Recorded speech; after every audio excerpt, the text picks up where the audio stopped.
একজন পাপীকে আল্লাহ সারা জীবনের গুনাহ মাফ করে দিয়েছেন শুধু ঘুমের ঘরে একবার আল্লাহ নামটা ডাকার কারণে। আরেকটু জোরে।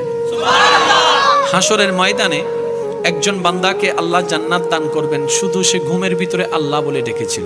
তো ফেরেশতা জিজ্ঞেস করবে, ইয়া রাব্বে করিম, সে তো যে আমলটার কারণে তুমি তাকে জান্নাত দিচ্ছ, এত গুনার উপর ভারী করে যে নেক আমলটাকে বানিয়েছো তুমি, আল্লাহ সেই আমলটা হচ্ছে তোমার নাম ডেকেছে, আর তোমার নামটা তো সে স্ব ইচ্ছায় ডাকেনি, ঘুমের মধ্যে ডেকেছে, ঘুমের মধ্যে ডেকেছে, ঘুমের ঘরে ডেকেছে। রব বলে, যেভাবেই ডাকো নাম তো আমারটাই ডেকেছে, যেভাবে ডাকুক নাম তো আমারটাই ডেকেছে, নাম তো আমারটাই ডেকেছে, আর আমি তার ওই নামটা টাকাকে কবুল করেছি। ও ফেরেশতা, এক পাল্লায় সেই নামটার ওজন রাখো, আরেক পাল্লা তার সারা জীবনের গুনাহকে রাখো। সেই দিন হাসরের ময়দানে ওই একটা নাম ডাকাটাই ভারী হয়ে যাবে। সুবহানাল্লাহ।